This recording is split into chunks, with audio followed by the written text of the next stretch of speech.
Hello दोस्तों, Manchester United की तरफ से बहुत अमेजिंग रूमर सुनने को आ रहे हैं। डैन एशवर्थ को अपॉइंट कर सकते हैं हम as new director of football. जी हाँ दोस्तों, बहुत टाइम से इस न्यूज़ की बहुत बेसब्री से उम्मीद थी, इंतज़ार था।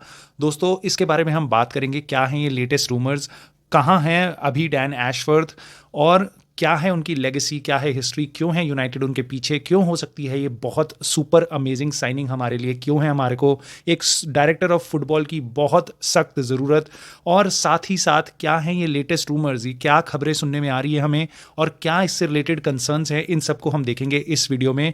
दोस्तों, यूनाइटेड और फुटबॉल से रिलेटेड कोई भी न्यूज़ जानने के लिए आप मेरे चैनल से बने रह सकते हो। सो इस वीडियो को लाइक कर देना अगर आपको पसंद आएगी तो, और इस चैनल को सब्सक्राइब कर देना ताकि आप कुछ मिस ना करो। दोस्तों, सबसे पहले देखते हैं कि इस टाइम पे डैन एशवर्थ कहाँ हैं और ये बंदा कौन है। सो दोस्तों, ये इस टाइम पे न्यू कासल के स्पोर्टिंग डायरेक्टर हैं या डायरेक्टर ऑफ फुटबॉल हैं। वो एडी हाउ के पीछे, मैनेजर के पीछे सारे शॉट्स कॉल करते हैं। ये पोजीशन ऐसी होती है जो सारी ट्रांसफर स्ट्रैटेजी वगैरह में डीपली इन्वॉल्व होती है। फिजियो, सारी चीज़ें फुटबॉल से रिलेटेड ये बंदा हैंडल करता है। सारे बड़े क्लब्स में एक स्पोर्टिंग डायरेक्टर या डायरेक्टर ऑफ फुटबॉल की पोजीशन में बंदा होता है जो फुटबॉल की दुनिया से बहुत कनेक्टेड होता है। अनफॉर्चुनेटली हमारे फुटबॉल डायरेक्टर ऐसे नहीं हैं। सो हमारे को इसकी सख्त ज़रूरत है। दोस्तों, इन्होंने बहुत बड़ा नाम कमाया था अपना ब्राइटन के सक्सेसफुल स्पेल के साथ।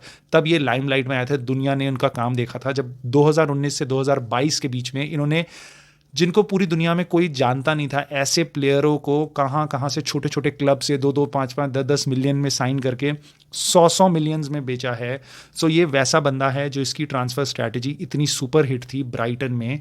सो दोस्तों, आपको याद होगा काइसेडो इनकी साइनिंग है, लैम्प्टी ब्राइटन में इनकी साइनिंग है, और मिटोमा इनकी साइनिंग है, ट्रोसार्ड इनके अंडर की साइनिंग है। सो डैन एशवर्थ ने ब्राइटन को बदला था, उसके बाद न्यूकासल ने 2022 में उनको अपने पास बुलाया। एक कंसर्न उससे रिलेटेड है जो मैं इस वीडियो के एंड में बात करूंगा। इसके बीच में उनका जो ब्राइटन और न्यूकासल का चेंज था उसके बारे में हम उसको टच करेंगे। बट न्यूकासल में जाने के बाद एलेक्जेंडर ईसैक और एंटनी गॉर्डन जैसे ट्रांसफर मास्टरपीसेस उन्होंने करे। हालांकि उनके पास अब बहुत बड़ा बजट है खेलने को, but he is an amazing choice of for director of football. अगर हमारे पास ये बंदा आ जाता है तो we would be very lucky and he could be very very very successful in Manchester United, क्योंकि अब यूनाइटेड पे बहुत अच्छा स्ट्रक्चर है। इसी से के साथ हम बात करेंगे क्यों है ये इंपॉर्टेंट साइनिंग क्यों है हमारे लिए। दोस्तों, अभी तक एरिक टेन हाग को खुद सारा कुछ करना पड़ रहा था और हमारे सामने बस एरिक टेन हाग का फेस था। अगर यूनाइटेड सक्सेसफुल हो या ना हो, हम बस एक ही बंदे को जानते थे और उसको गाली देते थे या उसकी बड़ाई करते थे।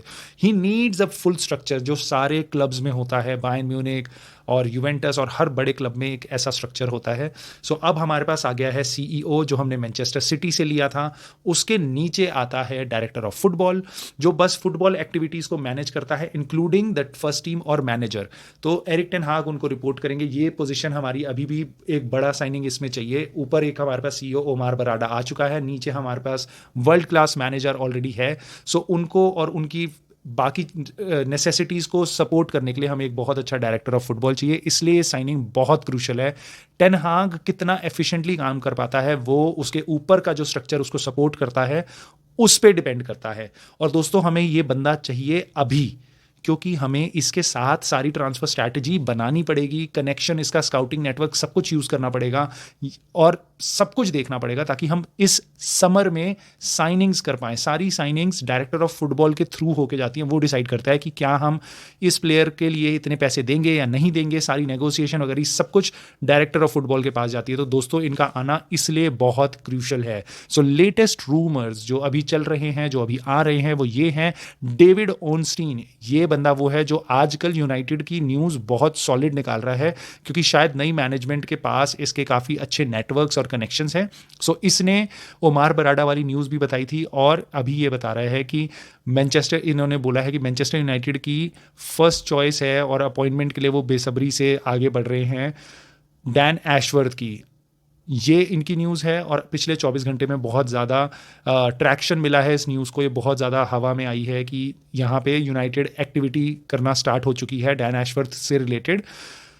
दोस्तों, कंसर्न्स भी हैं इससे रिलेटेड, क्योंकि न्यू कासल एक छोटा क्लब नहीं है और वो उनके यहाँ एक बहुत इंपॉर्टेंट पोजीशन पे हैं। न्यू कासल बहुत पैसे डिमांड करेगा, साथ ही साथ वो एक गार्डनिंग लीव का कॉन्सेप्ट लगा सकता है जिसके कारण यूनाइटेड के प्लान्स फीके पड़ सकते हैं। गार्डनिंग लीव क्या बीमारी है दोस्तों? अगर जब ब्राइटन से न्यू कासल गए थे, एक कॉम्पिटिटर से एक दूसरे कॉम्पिटिटर पे आप जाते हो, तो आपको बीच में गार्डनिंग लीव दी जाती है कि आप इस टाइम पे इस नई कंपनी के लिए काम नहीं कर सकते, क्योंकि आप पुरानी कंपनी की इंफॉर्मेशन यूज कर सकते हो जो इनके लिए कंपेटिटिव एडवांटेज दे सकती है, इसलिए लोगों को गार्डनिंग लीव दी जाती है। तो जब ब्राइटन से न्यूकासल मूव करे थे, सो डैन एशवर्थ को उस टाइम पे 3 महीने की गार्डनिंग लीव लेनी पड़ी थी। दोस्तों ये सुनने में आ रहा है कि ये गार्डनिंग लीव न्यूकासल से मैनचेस्टर यूनाइटेड तक जाते जाते साल तक की भी हो सकती है। सो ये अगर ऐसा होता है तो बहुत ही बड़ी ट्रिकी सिचुएशन हो जाएगी, क्योंकि फिर यूनाइटेड की मैनेजमेंट पे वापस एक डिसीजन मेकिंग होगी कि हम क्या अपनी फर्स्ट चॉइस बंदे के लिए वेट करें साल भर, या हम आगे बढ़ें, क्योंकि हमारे पास इतनी बड़ी समर है, हमारी पहली समर होगी, विंटर्स में हमने कोई साइन नहीं करा और समर में हमारे सारे प्लान्स चौपट हो सकते हैं। तो वो देखने वाली बात होगी दोस्तों। और साथ साथ फिर वो दूसरे ऑल्टरनेटिव्स देखेंगे, जैसे साउथहैम्पटन में सक्सेसफुल जो रहे थे पॉल मिचेल और बाकी और डायरेक्टर ऑफ फुटबॉल जैसे लोगों को, प्रोफाइल के लोगों को। सो दोस्तों यूनाइटेड के में बहुत अमेजिंग चीज़ें चल रही हैं आजकल, और फुटबॉल और यूनाइटेड से रिलेटेड कोई भी चीज़ें आपको जाननी हो, सुननी हो, आप प्लीज़ मेरे चैनल को सब्सक्राइब करना। मेरे को आपके सपोर्ट की बहुत ज़रूरत है। लाइक करना इस वीडियो को अगर आपको पसंद आई हो। मैं आपसे जल्दी मिलता हूँ।